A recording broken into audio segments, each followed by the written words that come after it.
Hey guys, it's Maymay and welcome to another Sunday devotion. And we're in it. We are in the lead up to Christmas.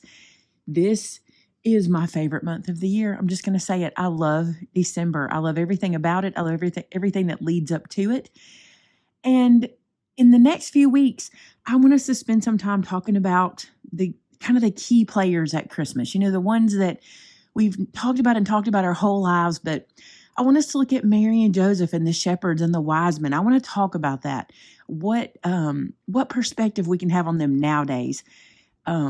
You've heard about the nativity story in some way your whole life at church, or maybe you do an Advent calendar, or maybe you do the Advent candle that really talks about the nativity. And I just want us to kind of break it down and look at the characters individually. Today, I want to talk about Mary and Joseph. First of all, I want to say I don't like to call them characters. I don't know another way to say it because they're not characters. It's not a fable. It's not a nursery rhyme. This is real, and Mary and Joseph were very real, and they were very real key players in God's plan to save the world. And so I don't like to use the word character, but I don't know another word. So suggest for me another word. So let's start out by talking about Joseph, and I want to read some scripture to lead into that. We're in Matthew chapter 1, verse 18. Now the birth of Jesus Christ was as follows. When his mother Mary had been betrothed to Joseph, before they came together, she found to be with child by the power of the Holy Spirit. And Joseph, her promised husband, being a just and righteous man, and not wanting to expose her publicly to shame, planned to send her away and divorce her quietly. But after he considered this, an angel of the Lord appeared to him in a dream, saying, Joseph, descendant of David, do not be afraid to take Mary as your wife, for the child who has been conceived in her is of the Holy Spirit. She will give birth to a son, and you shall name him Jesus. The Lord is salvation, for he will save his people from their sins. All this happened in order to fulfill what the Lord had spoken through the prophet Isaiah. So let's go to Joseph. Here's this young man who's asked this girl to marry him. They are engaged, and he finds out she's pregnant. Now, I'm going to look at it like this. Joseph knows beyond a shadow of a doubt that is not his child. You know, we've talked about this before, that people can question you or doubt things that, people talk about, or rumors or things they hear. But the thing they can't really question is what you experience. We've talked about whenever you experience something with God or through God or from God, and you share that with somebody as a testimony, people can't really deny that because that's your experience. That's what you had happen to you. Well, here's Joseph. People can't really deny this. He knows. Now, they can start rumors and all that. But Joseph knows this is not his child. So I cannot imagine what is going through his head. But I do see that God knew, because he had to send an angel to let him know the truth. Do you see what I'm saying? It was a big deal for Joseph. Yes, he was a good man, and he didn't want to make her look bad. But he had to know. So God sends an angel. Now look at this. When Mary is being told about Jesus, she's being told by an angel. And that makes perfect sense to us, doesn't it? That's a big deal. You're going to be the mother of the Savior of the world. It's a big deal that an angel comes to you. But I think it's a pretty big deal that God had to use an angel to let Joseph know. Now, I may be, splitting hairs here, but I think it's a pretty big deal. And I also think it's pretty impressive that God knew, I'm going to send this angel and I will comfort him through this. So we go back to this dream where this angel is telling Joseph, what's happening. And then he says to him, this is happening in order to fulfill what the Lord had spoken through the prophet Isaiah. And that is in verse 23 of the same chapter. Behold, the virgin shall be with child and give birth to a son, and they shall call his name Emmanuel, God with us. And then Joseph awoke from his sleep and did as the angel of the Lord had commanded, and took Mary as his wife. This week I'm watching the series called Young Sheldon, and it's been very interesting to me because if you don't know anything about this series, his mother is a Baptist and he is an atheist. Now he's a child and he's very, very smart if you know anything about the show, but his mother being a Baptist he questions everything she does because he's very literal. Well, in the series, Sheldon's older brother ends up getting a girl pregnant out of wedlock. And Sheldon's mother works for the church. So she's struggling because she's worried about what the church and the community is going to think about her and her husband and her family when they find out. This makes perfect sense to me. I know how that is in the church. We often worry about how our own fellow believers will treat us over something. And you understand what I mean by that. That's not foreign, right? We understand judgment. Well, she goes to the church to speak to her pastor, and if I remember correctly, he's not there that day. But for some reason, she ends up speaking to the youth minister, who she's gotten pretty close to in the series. Well, he says something to her that I think is so good, and this comes right from secular television. He says to her, "You're worried about the wrong thing." And she says, "What do you mean I'm worried about the wrong thing?" And he says, "You're worried about what people will think of you. You need to worry about what God thinks of you." And I thought that was so good that he pointed that out. How many times do we worry about what people will think of us in a situation when it only matters what God thinks? And sometimes we don't even ask God what he thinks. Now, here's Joseph. How did he feel? I'm sure he was worried about what people would think. And I'm sure he was worried about what people would think of Mary, which is why he chose to divorce her quietly. But here he says, in this passage we see he gets up and goes. He gets up and marries her because you know what? He cared what God would think. I cannot imagine what it was like with his peers when he decided to do this. I cannot imagine. But he didn't think about, or seemingly because of scripture, didn't think about what others thought. He thought about what God thought. And how many times in our life do we contemplate what God thinks? I also saw this week, God points things out to me in funny ways, I think, but I also saw this week this couple doing a gender reveal on social media. I don't even know who they were. They just ended up in my feed and they were doing a gender reveal and they had a little boy. No, they had a little girl. They were holding a little girl in the picture. And it was obvious that the daddy wanted a boy, but you know how that is. Daddies always want a boy. Well, so they got their little results and they were about to open up their email to read their blood test results. And before they did, the man stopped and he prayed, "God, this is your child, and I'm grateful for whatever you give us. We just pray that it'll be healthy and we'll accept whatever your choice is." And then they opened the email and it was a boy and he was ecstatic. But I love how before they opened the email, he stopped and prayed, "God, this is your child, and we're grateful for whatever you give us." And then he read the results. And I feel like he would have been happy with whatever he saw. Of course, he was extremely happy that it was a boy. But how wonderful to stop and acknowledge, "God, this is your child. God, this is your battle. God, this is your trial. God, this is your blessing. God, this is your moment."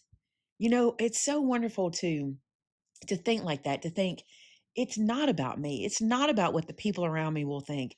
It's about what you think, God. It's about what you need to accomplish through me.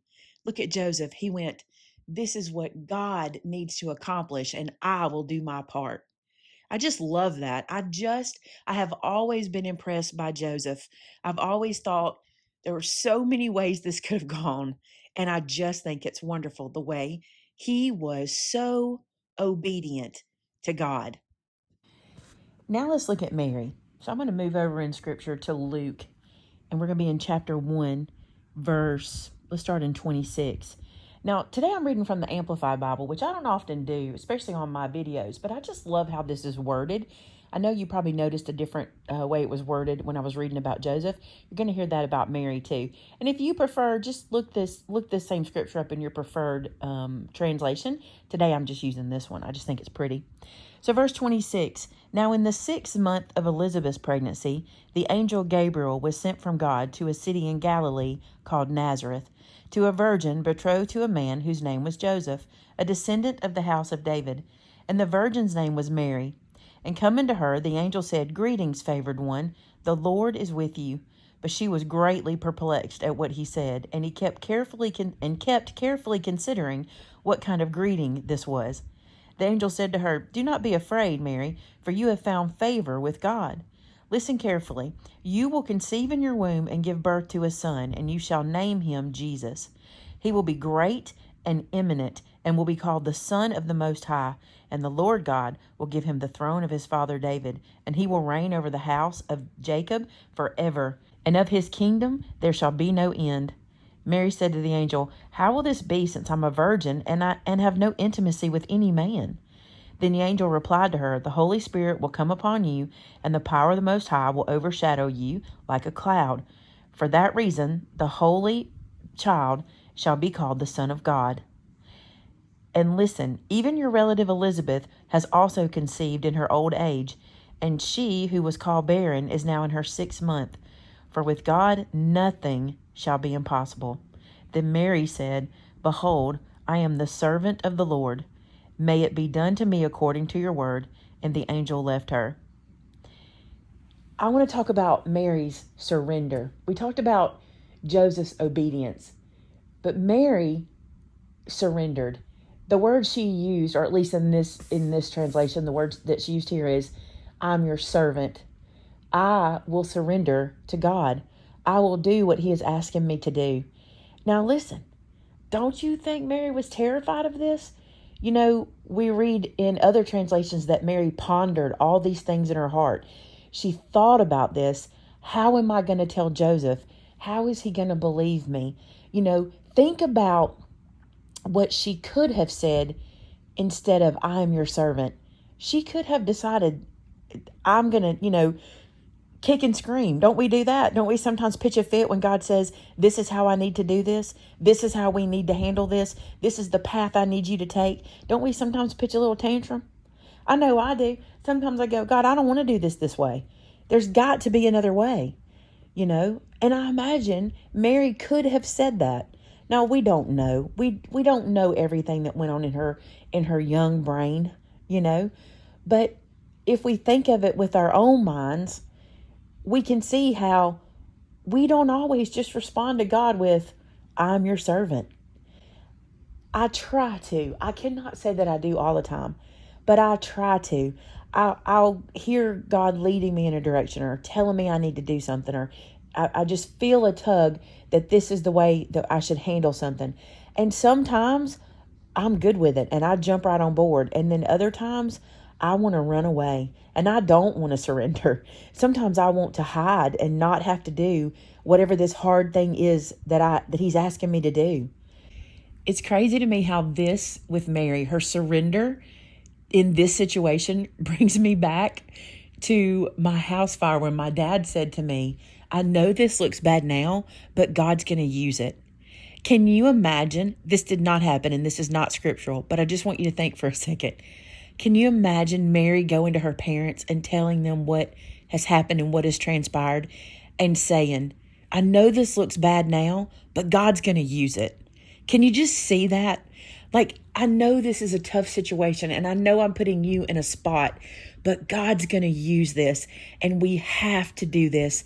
We have to do what God has asked me to do. I have to do what God has asked me to do. That's just amazing to me. I remember when my oldest son decided to go to Texas for seminary. Oh, that was so hard for me. It was so hard for Vince. We wanted him to go somewhere closer. 12 hours away is so hard for us. Even now, it's so hard for them to be so far away. But they had not been in Texas long, and I don't do years and time frames very well, so I'm not even going to try. But they hadn't been there long, and they had gotten pregnant with Addie, and she was on her way. Well, Samantha went into early labor and ended up being in the hospital for a long time, them trying to stop labor so that Addie could, grow more inside of inside of Sam before she came. And that all worked out great. But when it was time for Addie to come, she ended up being in the NICU for months. And we were able to travel out there and see her in the NICU. We actually were there when Sam went into labor. God just handled things for us. But I remember we were on that floor, that hospital floor, before Addie was born.